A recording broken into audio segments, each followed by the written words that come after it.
Setiap hari sebenarnya kita sedang bergerak, bukan sekadar menuju usia tua, tetapi menuju Allah.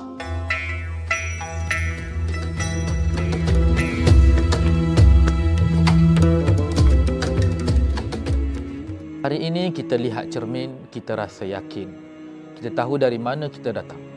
Kita tahu siapa yang mencipta dan membentuk kita. Tapi dalam Al-Quran, surah At-Taghabun, ayat yang ketiga, ada satu sambungan yang buat kita fikir dua kali. Allah berfirman, Dia menciptakan langit dan bumi dengan cara yang sungguh layak dan berhikmat. Dan Dia menentukan bentuk rupa kamu serta memperelokkan rupa kamu, dan kepadanya lah tempat kembali. Perhatikan hujung ayat itu, dan kepadanya lah tempat kembali. Apa yang kita dapat belajar pada ayat ini? Penciptaan bukan sekadar tentang bagaimana kita bermula, tetapi ke mana kita akhirnya pergi. Tubuh yang tersusun rapi ini bukan milik mutlak kita. Kekuatan yang kita banggakan hanya pinjaman.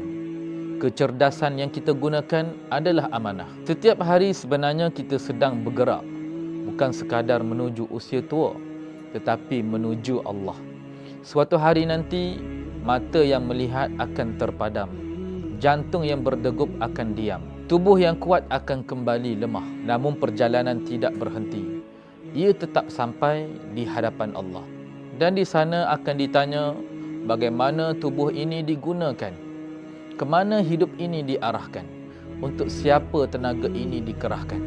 Kesedaran inilah yang meluruskan hati. Orang yang kuat menjadi tawaduk, orang yang lemah menjadi berharap, dan orang yang lalai mula kembali. Kerana dia sedar, dia bukan sekadar hidup di dunia, tapi dia sedang menuju Allah. Mungkin hari ini kita masih ada waktu, masih ada nafas, masih ada peluang untuk meluruskan arah. Kerana darinya kita datang dan kepadanya kita kembali. Az-Zuha menyantuni dengan hati.